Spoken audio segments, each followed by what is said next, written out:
Que custo você pagará por publicar fotos? Que custo você pagará pela abertura da sua individualidade e da sua liberdade?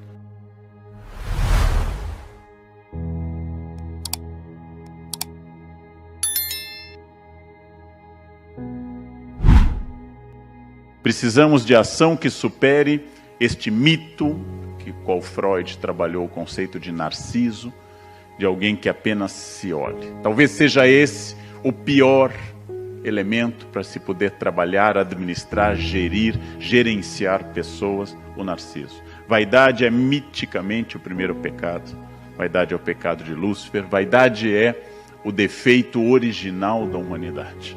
Vaidade é uma das coisas mais importantes para a gente analisar. Quem domina seu narciso tem uma vantagem gigantesca sobre as outras pessoas. Quem escuta tem vantagem sobre quem fala. Diz o meu falecido colega Rubem Alves que depois de séculos de oratória, está na hora da arte da escutatória, que as pessoas comecem a escutar. Lanço sempre essa ideia de que em família ou numa reunião, escutar lhe dá uma vantagem muito grande. Vamos pegar um exemplo contemporâneo. Kim Kardashian, que está bem, como vocês podem ver, está bem, muito esforço, muito peito de frango, muito elemento químico, ela está bem, ela está muito bem. Não há nenhuma crítica ao estado dela, pelo contrário. Kim Kardashian passou alguns dias no México no início do mês de setembro. E segundo ela mesma postou, bateu 6.000 selfies durante esse período. 6.000 selfies em 4 dias. Significa que tirando algumas horas de sono, porque durante as refeições e as outras ocasiões ela ficava batendo selfie, tirando algumas horas de sono, essa mulher se dedicou a não ver nada, apenas a ver-se e a publicar. É preciso que vocês imaginem que do ponto de vista psicanalítico, quem publica muita foto, faz muita foto, insiste em muita imagem, provavelmente deseja que ninguém veja nada. Quando eu falo muito, eu desejo que ninguém me escute. Quando eu grito, eu desejo que ninguém me ouça. Quando eu faço muita foto, eu estou assumindo que eu não estou vendo nada e não quero que as pessoas vejam, de fato, o profundo, imenso vazio, dor e solidão que eu me encontro. Vejam como minha vida é fascinante, que lugares que eu estou visitando.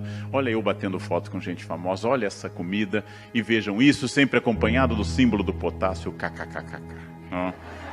Sempre, permanentemente.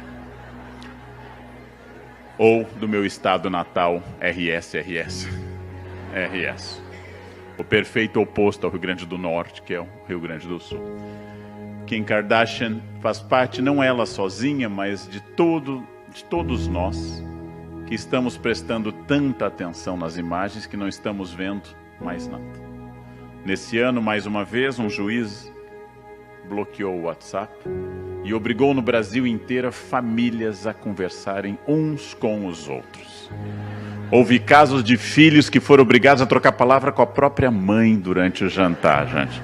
Chegamos ao ponto de casais conversando um com o outro. Foi um caos nacional, mas passou, já estamos livres desse problema. Tirar uma foto de si num momento que eu considere relevante é algo interessante, eu faço muito isso. Tirar uma foto para que os outros vejam é sinal de que meu narciso precisa do esforço alheio, ele precisa que o outro diga se minha vida vale a pena. Quando eu estou mostrando minha família e minhas viagens, eu preciso que o outro diga, porque eu não tenho mais noção se a minha vida vale a pena. Mas significa uma coisa importante que eu queria ressaltar. Quando eu subo no prédio mais alto do mundo, em Dubai, que tem quase 1 quilômetro de altura, e ao invés de olhar a paisagem que perde de vista no deserto, onde eu estive 2 vezes esse ano, e bato uma foto apenas olhando para mim e para a rede, eu perco a capacidade de ver o mundo ao redor. E perco a capacidade do momento. E passo a achar que o importante é isso. Tendo o Rio de Janeiro aos meus pés, uma das mais belas paisagens deste país. dentro de uma imagem bonita de Art Deco, inaugurada em 31, que é o Cristo Redentor, eu coloco o meu rosto na frente de tudo isso. Estou aqui, kkkk, né? Hashtag subir no Cristo, né? Alguma coisa assim. O futuro considerará isso uma doença muito grave, típica do início do século XXI, como foi a tuberculose no 19 ou a peste negra no 14. O selfie.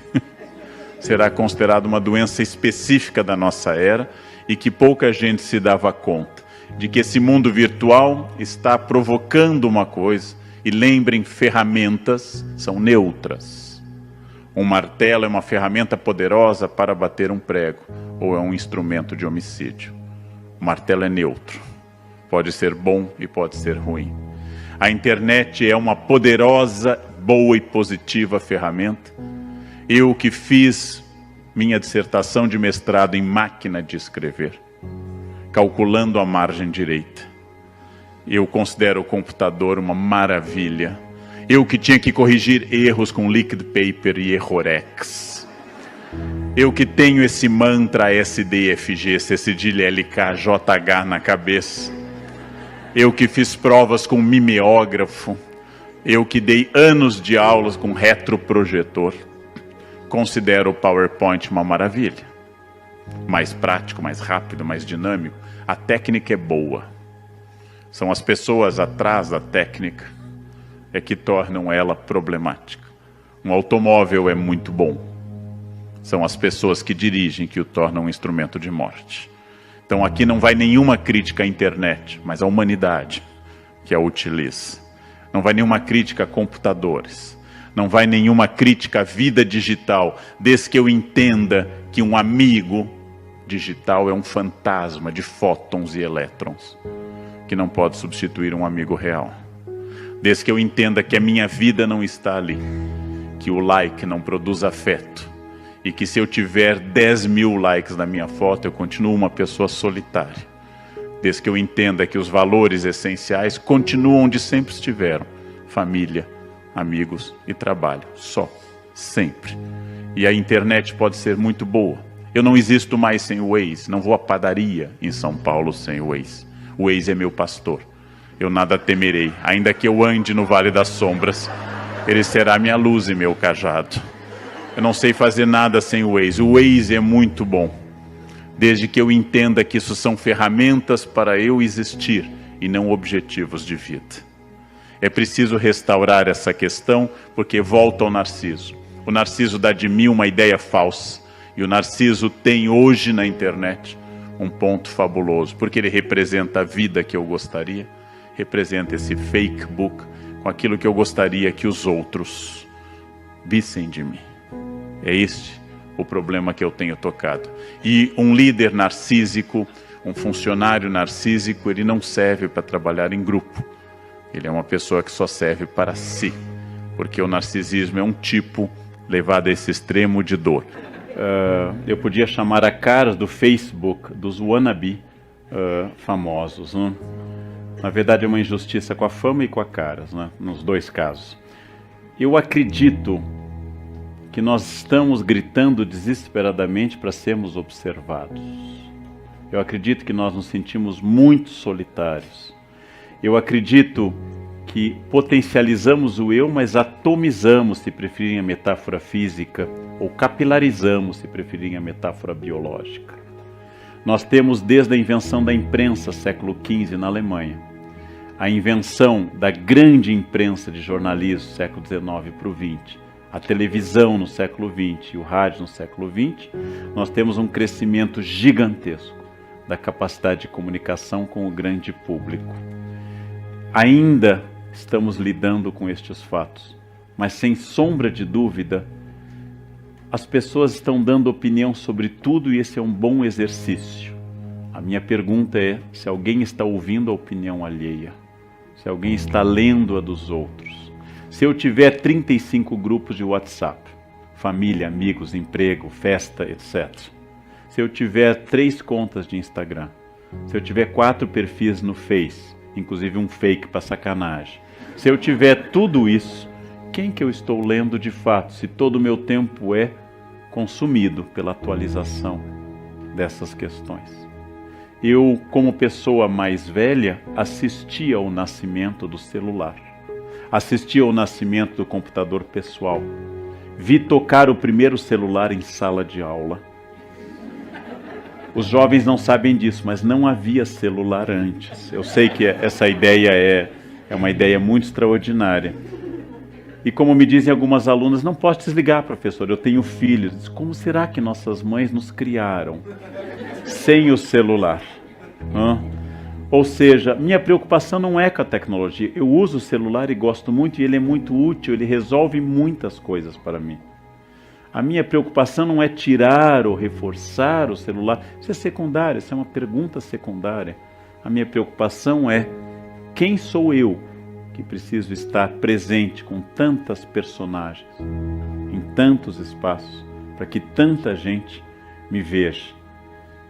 Quando eu falo às vezes na televisão, e essa televisão tem interação via redes sociais, eu tenho a sensação que ninguém escuta.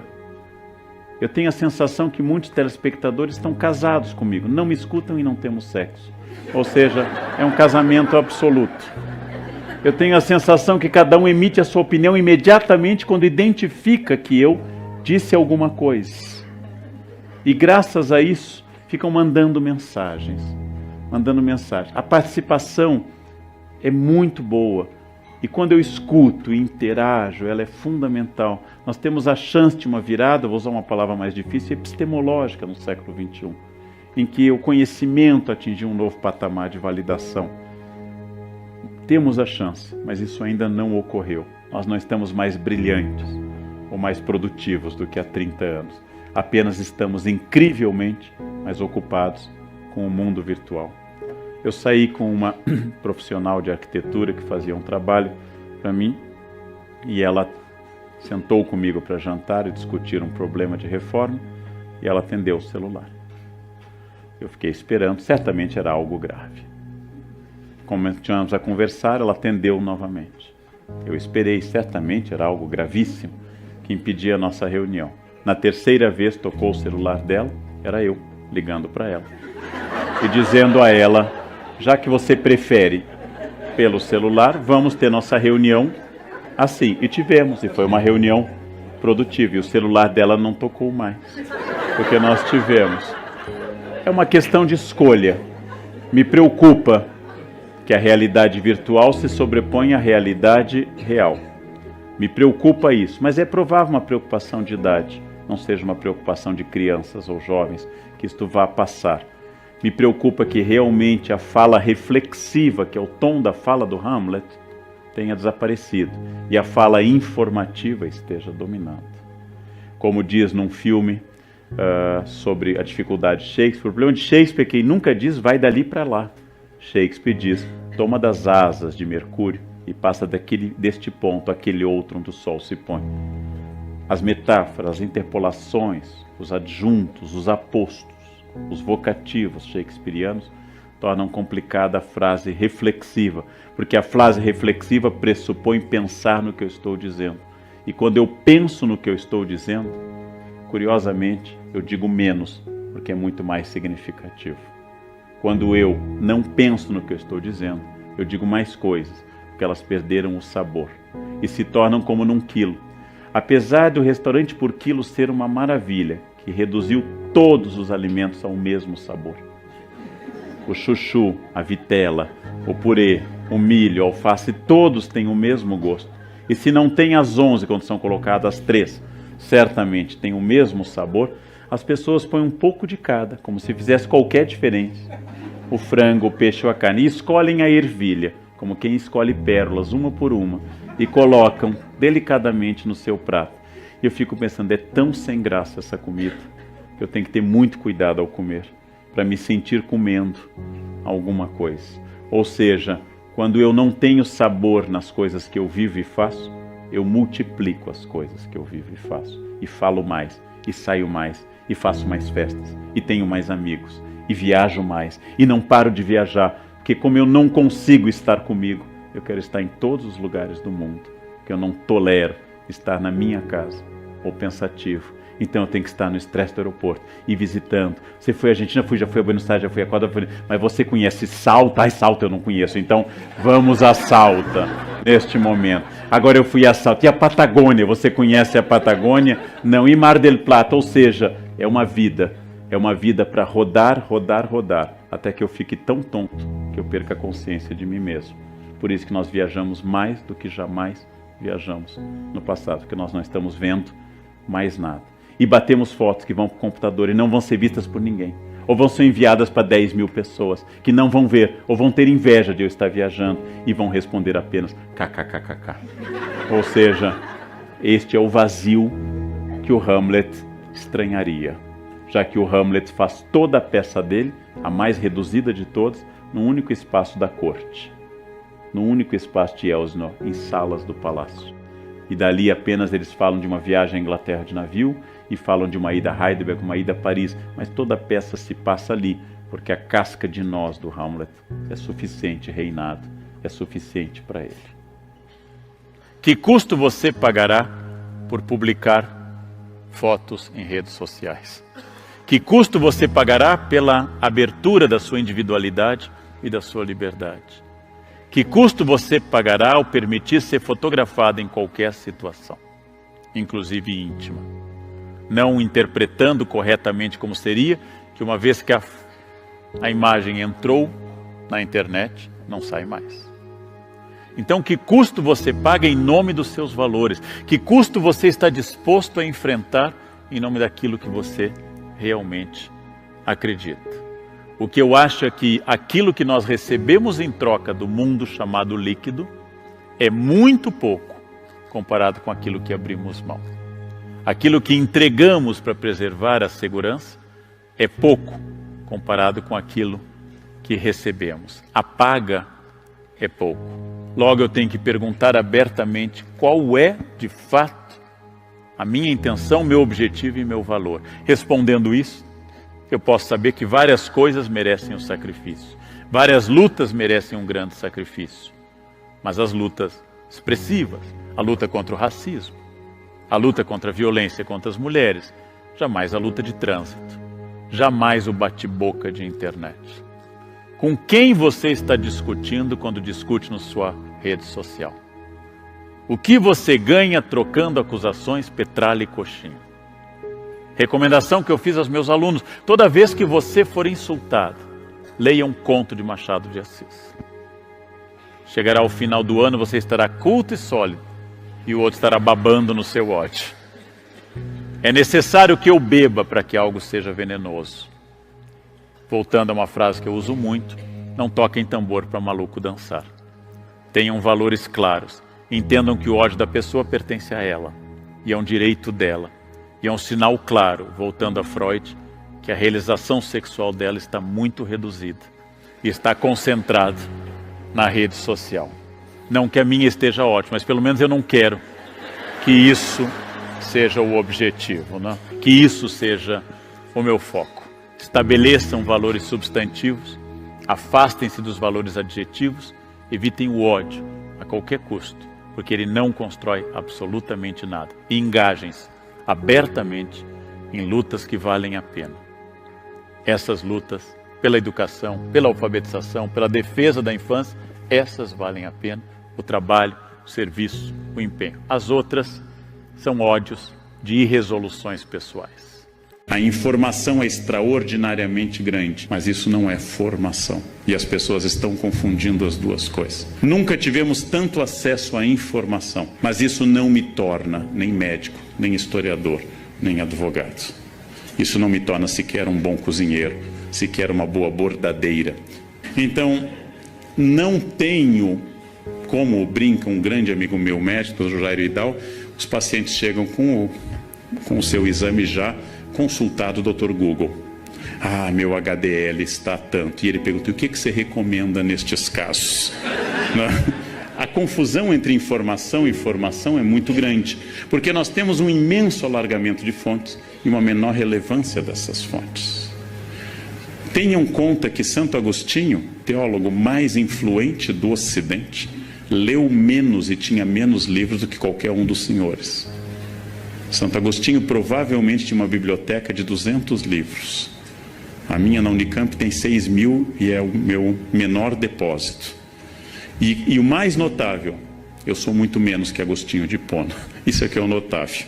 Eu tenho muito mais informação que Agostinho de Hipona. Eu sei coisas que Agostinho de Hipona nem desconfia. Mas como Agostinho de Hipona tinha apenas uma Bíblia, e eu tenho 17 traduções da Bíblia, ele lia aquela Bíblia sem parar e refletia sem parar sobre aquele texto.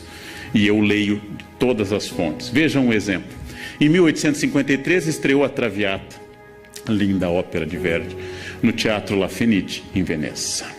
Foi um show para as quase 500 pessoas que puderam ver essa estreia histórica. Mas só aquelas pessoas. Ninguém fora daquela sala teve acesso à música ou à valsa do brinde que começa a ópera. Passados 100 anos, jovens, isso é um long play. Passados 100 anos, eu podia comprar 10, 20, 30 versões da Traviata gravada. Não era mais o privilégio de um grupo de aristocratas em Veneza. Passados mais alguns anos, eu posso baixar centenas de gravações musicais da Traviata. Eu posso olhar centenas de vídeos no YouTube. E eu posso ler o libreto completo na ópera e teoria crítica. E não obstante, há menos gente especialista em ópera hoje do que em 1853. E esta confusão que as pessoas fazem. Informação não é formação. Houve uma capilarização do conhecimento. Não houve um aumento da compreensão. Nós não somos hoje mais sábios do que éramos há 50 anos. Mas nós temos difundido muito conhecimento.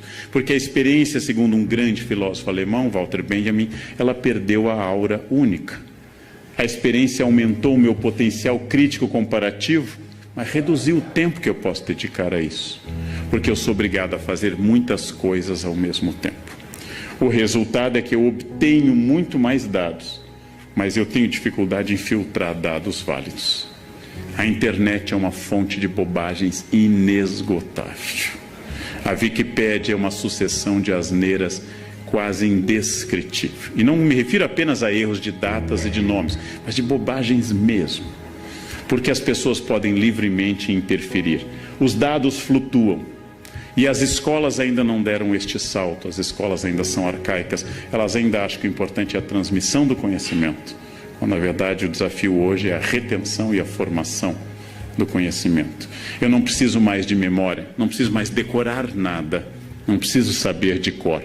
Nós podemos moldar o ser humano para que ele aprenda a perceber o espaço do outro e aprenda que ele não é único no mundo, para que ele saiba que ele faz parte de um todo.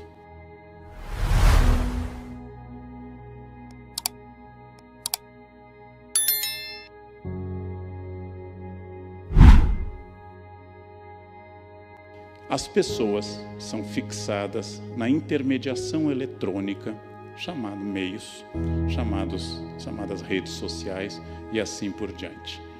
As pessoas vivem através da imagem que elas transmitem. Eu não estou entrando naquela discussão que, quando eu era jovem, um autor da minha geração, Erich Fromm, dizia bastante, ter ou ser, publicar ou existir. Não é mais superficial quem publica mais fotos ou menos. Apenas talvez tenha mais tempo e seja mais carente. Mas a grande diferença está em que eu suponho que isto seja viver. Eu suponho que esta imagem seja eu. Como eu escrevi num artigo para o Estadão sobre a moça australiana que abandonou as redes depois de anos fotografando. E para fazer uma foto zen na beira da praia, ela passou horas e horas testando o melhor ângulo. O mundo líquido dissolveu fronteiras. O mundo líquido tornou os valores relativos e introduziu a incerteza entre nós. Ninguém mais tem muitas certezas. Ninguém mais tem uma clareza sobre as coisas. Ninguém mais consegue dizer assertivamente o que é certo e o que é errado. E a identidade de todas as pessoas, farmacêuticos inclusive, médicos, professores e advogados, ela se torna líquida também. Essas identidades eram claras no passado. O simples uso do guarda-pó, do jaleco, o simples uso de um avental caracterizava uma pessoa. Hoje tudo tem que ser conquistado. A identidade era dada, como o meu clínico geral, comenta, e eu lembro disso, há alguns anos levava-se o exame clínico fechado para o médico. Não era possível abri-lo. Hoje ele chega ao médico analisado pelo Dr. Google. Você chega lá e diz, doutor, eu estou com HDL. Aí o meu médico, o Dr. Jairo Idal, diz, e o que você recomenda nestes casos? Né? Porque as pessoas começaram, inclusive, a ler bula, extraordinário.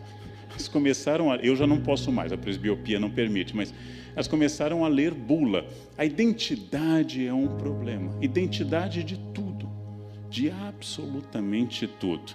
Essa identidade tem apenas uma questão que não mudou, mas se intensificou e com a qual nós medimos hoje a capacidade de uma pessoa, que é seu poder de consumo. Não há nada mais depressivo do que não poder consumir.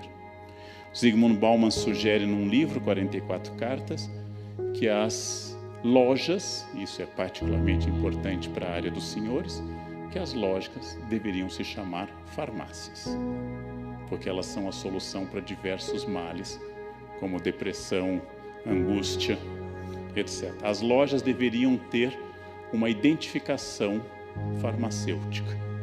E de acordo com a quantidade de gastos, elas poderiam botar uma tarja preta, por exemplo, essa loja é só para casos graves. A ideia é do Zygmunt Bauman. Eu acabei de ver uma enquete num jornal na hora do almoço, de pessoas dizendo que compras relaxam, que comprar deixa a pessoa feliz. O elemento redentor é o consumo. Hoje nós consumimos mais do que nunca, com problemas ecológicos, psicológicos e também financeiros. O Brasil é uma nação, por exemplo, profundamente endividada, especialmente em determinadas categorias sociais. E é muito importante pensar que quando eu chego a este ponto, eu passo a confundir o fim de um mundo com o fim do mundo. Todas as pessoas mais velhas estão achando que o mundo está acabando, porque elas não se adaptam mais a isso. Observem num shopping, observem num prédio, a entrada da escada rolante. O mais velho vai ter 1 minuto de dúvida. Ele mira a escada rolante. Ele se aproxima e dá um pulo, porque ele tem medo da escada rolante. Aquela coisa engole gente, porque ele viu surgir aquilo.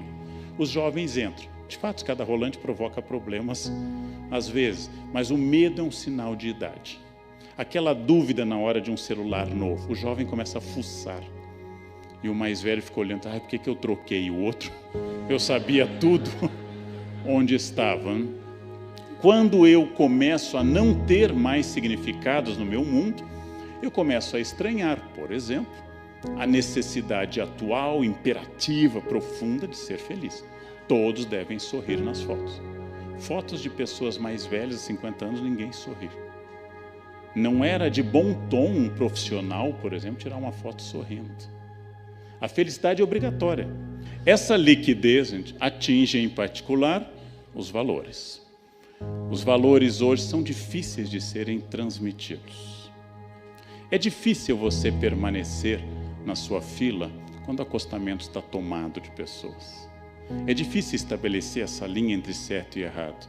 E pela primeira vez na vida, numa prova seletiva de concurso de ingresso de pós, eu tirei a prova de um aluno que estava colando e ele dizia, não, professor, é o meu jeito de estudar. Eu disse, não, mas isso é estelionato, isso é fraude, isso é um 7-1, isso é... Dei uma série, não, eu sempre estudo assim com papel. Eu disse, não, mas isso é cola. Não, mas é o meu jeito. Não existe mais um valor de dizer simplesmente que se a prova é sem consulta, implica dizer sem consulta. E que ele está tomando uma vantagem sobre os outros. Ou seja, os valores não é simples. Os alunos colavam e sempre colaram. Sempre colaram. Mas há 50 anos, quando alguém era pego colando, ele sabia que tinha feito algo errado. Ele tinha raiva, porque ele foi pego num delito. E hoje é difícil dizer. Sim, mas você vai fumar nesse lugar que é proibido? Ah, eu gosto. O meu querer se torna destruidor de todos os valores e é lógico que vai atingir em particular o campo mais delicado, o campo mais difícil da gente trabalhar, que é o campo da ética. A ética é uma das grandes discussões do Ocidente. Existe uma grande ética tratada por Platão e Aristóteles, por Spinoza, uma grande ética que trata as normas dos valores de conduta da sociedade, política e assim por diante.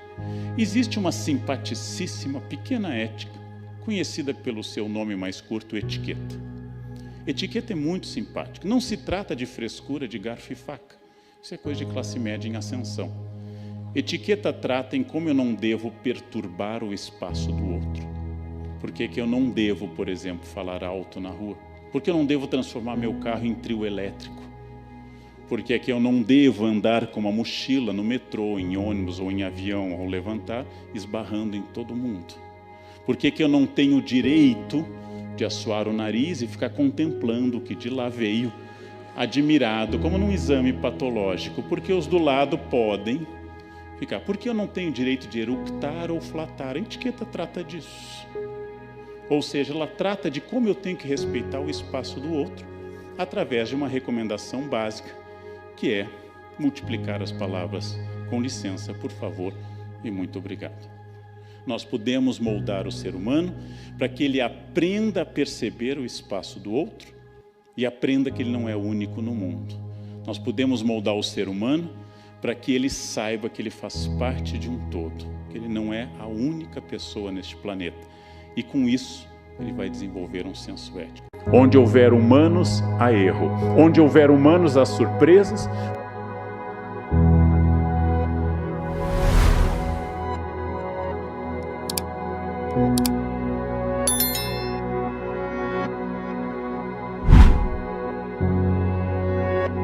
Promessa que eu fiz à minha família quando vim para São Paulo fazer pós-graduação em 1987. Ao recebê-los a primeira vez, num apartamento que era de facílima limpeza, porque bastava sentar no meio e esticar a mão que alcançava toda a extensão da área construída, eu disse: a cada ano que vocês me visitarem, eu estarei melhor. E foi verdade. Considerando o ponto de partida, não foi um grande esforço, mas a cada ano eu estive melhor. Eu não estou competindo com bilionários, nem com pessoas na lista da Forbes. Eu estou competindo comigo mesmo. E estar melhor não é estar morando num lugar maior. É saber mais, continuar tentando manter o meu corpo funcional, que é o que a gente pode ter, e tentando achar novos horizontes. Quero contar brevemente como funciona essa estratégia para mim. Há 2 anos, reuni a equipe do meu escritório, então um ambiente físico, hoje não tenho mais um ambiente físico, a pandemia acabou com isso, e disse: nós estamos bem? Voz unânime da equipe: muito bem. Temos palestras marcadas para 2 anos. As editoras lutam pelo direito de publicar um livro seu. Tem convites variados. Então estamos no apogeu, estamos. Mau sinal. Isso é um pressentimento do início do fim, eu disse. Se nós estamos aqui, isso é a lua de mel. Depois vem as bodas de prata, de ouro e assim por diante. É hora de reinventar tudo. Onde eu posso crescer? No Brasil talvez não, vamos para o exterior. Vamos preparar para o ano que vem uma palestra em inglês muito boa, uma em espanhol muito boa. Vou publicar em inglês e espanhol para acompanhar a palestra um livro. E a minha equipe conseguiu logo, abril de 2020, palestra em Nova York, local nobre. Palestra pronta, data show comprada a preço de ouro, livro publicado. Veio a pandemia, tudo fechou. Nova York fechado, perdi o Airbnb alugado. Não tem problema, eu tenho resiliência, capacidade máxima da liderança. Abril de 2021, nós vamos arrasar. Arrasamos, porque foi cancelado de novo.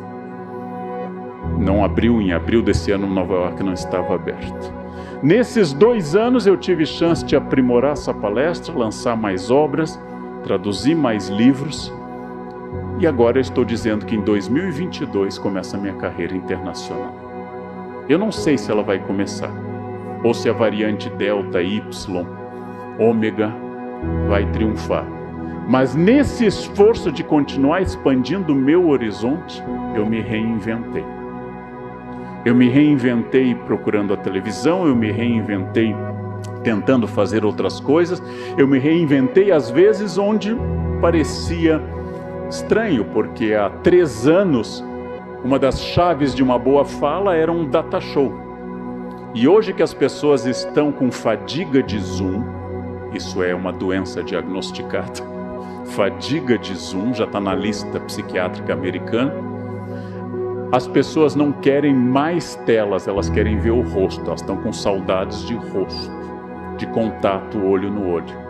Então a todo instante eu tive que reinventar tudo isso. Como no ano passado, tive que consultar especialistas para saber como eu iluminava uma live. Ou seja, todos da minha família entre 14 e 18 anos, que nasceram com esse dom de nativos digitais e que ficavam então explicando para mim, explicando como funcionava isto. E agora eu me sinto desafiado a fazer novas coisas cada vez mais.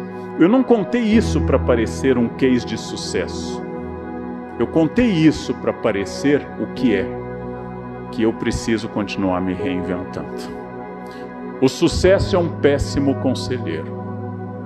O sucesso leva a tranquilidade. Todo mundo que está feliz engorda. E quando separa, emagrece, porque volta ao mercado. Aí que vai testar o derivativo. Ou seja, a volta para o mercado é um desafio físico. Quando você está tranquilo em casa, você começa aquele processo que vai atacar seu próprio casamento. Por que botar uma roupa de baixo boa? Estamos só nós em casa? E a pergunta que eu faço, então, para quem você vai colocar a roupa boa? Não. Por que é que você vai usar a pior roupa em casa e vai guardar a roupa melhor quando visitar pessoas estranhas? Por que é que a louça boa só vai descer quando tiver visita, se nós somos as pessoas mais importantes dessa casa? Por que é que você vai guardar para estranhos o que deveria ser dado à família? Uma pergunta que eu faço muito na minha casa. A todo instante tem que pensar o que é valor, o que é prioridade, porque o líder de hoje, além de ética, é quem estabelece normativas e valores. E o líder ensina pela reunião, o líder ensina pelo ofício, pelo memorando, pelo e-mail, mas ele ensina sempre pela postura. Eu dou aula quando eu explico algo aos meus alunos na pós-graduação, mas eu dou mais aula quando eu converso com eles. A maneira de eu utilizar a língua portuguesa, o contato que eu tenho, a gentileza, todos esses fatos são uma aula do que a gente chama de currículo oculto. Assim como eu estranharia um personal obeso, um médico pneumologista fumante, assim como eu estranharia um psicólogo desequilibrado, eu estranharia um líder que não fosse o símbolo de tudo aquilo que ele quer para o banco ou para a empresa. O símbolo do momento que ele entra, porque não é possível supor que se esse líder não respeita o porteiro, que ele tem qualquer sensibilidade humana. E se ele não tem sensibilidade humana, que liderança é esta? Porque respeitar quem é mais forte que você não é ética, é bom senso. O cara tem 2 metros, 110 quilos, é faixa preta, pisa no meu pé e digo, não foi nada. Isso não é ética. Isso é segundo a lei de Newton. Massa maior, massa menor. Eu testo a ética e os valores quando eu vejo como é que você trata o porteiro, a moça do café. Este é o início de um processo. E a liderança contamina rapidamente pelo mau exemplo e lentamente pelo bom exemplo. Infelizmente, a humanidade degenera facilmente e melhora lentamente. O mal é alopático, o bem é homeopático. O mal é rápido. Ambientes tóxicos, ambientes de mau exemplo, eles levam lentamente à contaminação de todo o sistema, e essa contaminação do sistema acaba destruindo a possibilidade de confiança, de desafio dessa liderança. Então, se ainda é impossível falar do futuro da liderança, é óbvio que hoje é possível falar de um presente que ela é menos centralizada. Mas não confundam este modelo com um modelo populista, que é aquela pessoa que tem que tomar uma decisão, vendemos ou não tal aplicativo, e as pessoas então dão opinião, e a opinião numericamente vitoriosa o líder segue. Isto não é líder, isso se chama algoritmo. Isso quem faz é o algoritmo, a inteligência artificial e o robô. O líder é capaz de fazer uma visão porque só ele tem esta visão. Porque se eu sou o líder de um hospital, é claro que o pessoal da cozinha considera que o objetivo do hospital é a refeição. E é claro que o pessoal da segurança considera a segurança o objetivo do hospital. E eu, como líder, sei que cozinha e segurança estão a serviço de um bem maior. E as pessoas que procuram hospital procuram pelo restabelecimento da saúde, mas é importante que a cozinha e a segurança funcionem. Só o líder tem a visão de todo o processo, deve ouvir todo mundo, como recomendava Sun Tzu, mas deve tomar a sua decisão. E isto se chama protagonismo. O que é protagonismo? Posso dar muitas definições filosóficas, tenho várias, mas vou dar uma inesquecível para vocês. Protagonismo é incluir o seu esfíncter na reta. Isso é protagonismo. Quando você inclui seu esfíncter na reta, você passou a ser protagonista. Você parou de ter o hábito tão sólido no nosso amado país de é o sistema, a culpa é do governo, o momento é difícil, é de crise, Mercúrio ficou retrógrado. Não posso. Por que você não consegue se impor? Eu sou de peixes, eu sou de água. Mas você se abala muito fácil. É câncer. Câncer é assim. Nossa, você foi muito autoritário. Áries. Você confiaria num conselho financeiro de alguém que usa signo? De alguém que usa energia? A energia desse ambiente não é ruim. Me dizem isso na Unicamp. Fulana, tal professora, tem uma energia ruim. Eu disse, não, ela é chata. Não é ruim a energia. Ela fala mal dos outros, ela é agressiva, ela é fofoqueira, ela é chata. Isso não é energia ruim, chama-se chatice. Basta se afastar dessa pessoa, recomendar que ela procure um psiquiatra, um amante, alguma coisa. Alguma coisa que vai resolver aquele homem chato, aquela mulher chata. Ou seja, não é energia. Energia elétrica, eólica, atômica, não há outra energia. O ambiente está pesado, ou tem oxigênio ou não tem. Se ele está com muita fumaça, ele está pesado, mas aí ou é metano ou é gás carbônico, pronto. O resto é frescura. O resto é frescura. É preciso que o líder restabeleça a objetividade das coisas. Esse é nosso objetivo. As equipes tendem à dispersão. Essa é uma característica de toda a equipe. As equipes obedecem a uma lei física universal. Cada um ir para um canto. As equipes tendem a perder o foco na reunião.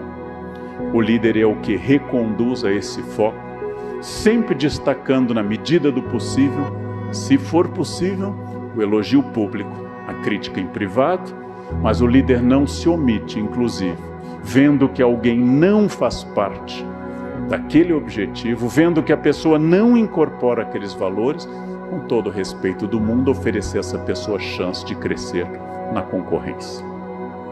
Ou seja, também isso é uma decisão de líder. Quem ama educa seus filhos, quem lidera sabe agregar e cortar, porque eu respondo pela equipe e não pelo bem-estar de uma pessoa. Respondo pelo bem-estar de muitas pessoas. Não é autoritarismo, mas é autoridade. Líder tem autoridade. Isso também é protagonismo da pessoa que não faz reclamação, mas faz críticas. Qual é a diferença? Reclamação é constatar um problema. Está quente aqui.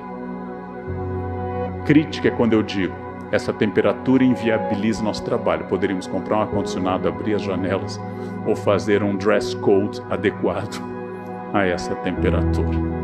A crítica oferece uma saída que me inclui, de novo, protagonismo. Mas nós somos tentados permanentemente, nós somos seduzidos pela ideia de que a culpa tenha que estar no outro. No livro que a nossa cultura considera fundacional, a primeira pergunta de Deus a Eva, você comeu a maçã? Ela diz, foi a serpente. E para Adão, foi a mulher que me deu. A primeira intervenção de Deus na relação da sua empresa recém-criada, com 2 funcionários educados ali dentro, não tem processo externo, formados ali dentro. O código de ética na semana de compliance só tinha uma regra: não pode comer aquela fruta, o resto pode tudo. Pode tudo. A família perfeita, gente, sem sogra, sem cunhado, sem genro, sem nora. Só os 2 eternamente jovens, só com uma regra, criados por Deus à perfeição. Fizeram a semana de compliance, terminaram, foram, comeram um fruto. Nós somos descendentes deles. Onde houver humanos, há erro. Onde houver humanos, há surpresas, porque nós somos randômicos. Ao contrário das abelhas, ao contrário das formigas. Abelhas e formigas são animais perfeitamente adaptados que obedecem 100% ao instinto e ao código genético.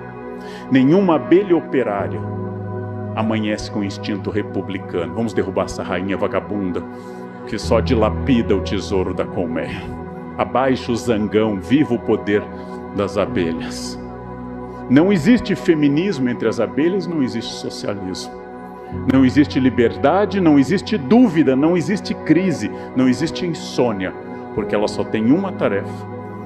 A mesma tarefa que faz o salmão procurar o rio que ele nasceu, que faz a abelha colher o pólen, que faz a formiga cultivar os fungos que alimentam o formigueiro. Mas nós somos livres. O futuro pertence a quem controla a sua vaidade, mas não apenas com humildade, como quer parecer às vezes, mas como eu digo, controla a sua vaidade pela vaidade. E o líder é aquele não que sabe tudo, porque o líder é perfectível e não perfeito, mas é aquele que sabe indicar onde nós podemos procurar. Cercar-se de boas pessoas, não temer capacidade. Líderes que temem capacidades da equipe são líderes ruins.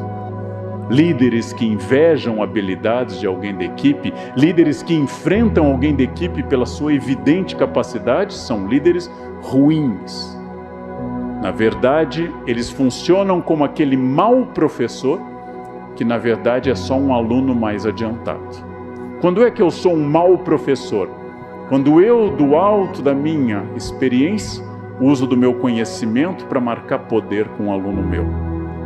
É claro que eu sei mais do que um aluno meu naquele campo específico. Mas eu não sou um aluno mais adiantado. Eu não sou alguém que está fazendo jiu-jitsu há 10 anos e debocha do faixa branca. Eu sou um mestre. E como tal, eu não estou competindo com os meus alunos. Um bom líder não compete, pelo contrário, identificando um talento na equipe, reforça esse talento, faz que esse talento brilhe ainda mais, oferece chances para que esse talento continue produzindo dentro da empresa. Isso é um líder que vai incorporar, incentivar. A coisa mais difícil para lidar, em casa ou em empresa, é com a nossa vaidade. Vaidade é o pecado mais original de todos. A vaidade é o grande desafio. E hoje, uma pessoa que controla a sua vaidade para tornar a sua ação mais produtiva, esta é uma pessoa que tem muito futuro. O futuro pertence a quem controla a sua vaidade, mas não apenas com humildade, como quer parecer às vezes, mas como eu digo, controla a sua vaidade pela vaidade. É porque eu sei que eu tenho tais e tais habilidades que eu não vou exibi-las a todo instante.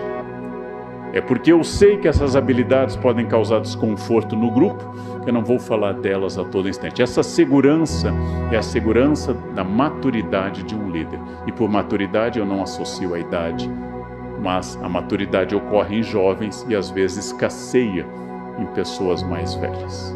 A maturidade é a capacidade de colocar as coisas em perspectiva, e a liderança é basicamente a capacidade de colocar coisas em perspectivas. Qual a relevância desse fato? Que relevância terá daqui a um ano? Se eu não consigo controlar essa vaidade, se eu me acho desafiado pela equipe, a equipe sente isso como o cachorro sabe quem tem medo no grupo e vai naquela pessoa. Vocês sabem disso. Quem tem medo de cachorro, o cachorro avança em você. odeia barata, você sabe que a barata voadora vai chegar sobre você. Sobre você. Minha mãe odiava cabelo na comida, encontrava em Paris, em Nova York. Eu não procurava cabelo em lugar nenhum, nem em mim, nem na comida, não encontrava nunca. Minha mãe odiava e achava cabelo, tufos de cabelo nos restaurantes 5 estrelas do planeta Terra. Alguns chamam isso de karma. Aquilo que você teve, lhe acontece. O líder não pode ter medo da sua equipe, deve conhecer, somos todos seres humanos, e quanto mais eu conhecer minha equipe, mais e mais, eu vou poder extrair o melhor de todos. E o líder vai formando novas lideranças, o líder vai estimulando novas lideranças que possam assumir grupos menores e com o tempo até cargos maiores, porque o líder cresce com os liderados. Eu estou apontando um modelo ideal de líder, eu estou apontando um modelo ideal de comando, que naturalmente, na prática, ninguém tem todas essas virtudes. Ninguém é perfeito, mas todas e todos aqui, sentados aqui ou acompanhando via internet, são perfectíveis. Perfeito, do latim perfectum, é feito até o fim. Ninguém chegou ao fim aqui. Ninguém chegou até o fim. O fim, a última experiência, a experiência mais decisiva é a morte. Eu sou perfectível e eu posso melhorar a cada nova etapa. A liderança é feita de uma ampliação de visão. Se você lembra de um fato há 5 anos em que você perdeu o equilíbrio, teve uma discussão no trânsito, teve uma discussão no trabalho, em família, e lembra com vergonha disso, porque você teve uma overreaction a uma coisa pequena, parabéns, você cresceu. A vergonha é sinal de uma consciência que você tem hoje. Durante 27 anos fui para a Unicamp várias vezes por semana e muitas vezes um motorista cortava a minha frente, às vezes no pedágio, na Bandeirantes, minutos, segundos antes de eu entrar na praça de pedágio, alguém passava à minha frente. E às vezes, atacado de alguma fúria, possuído por algo, o motorista baixava o vidro e mostrava o dedo do meio. Uma vez um colega meu da Unicamp perguntou, ele mostrou o dedo para você? Eu disse, pois é, mas não me seduziu, não achei o dedo expressivo, aquele dedo que dá vontade de seguir. Achei que ele mostrou o dedo do meio. Que importância tem na minha vida um motorista mal resolvido?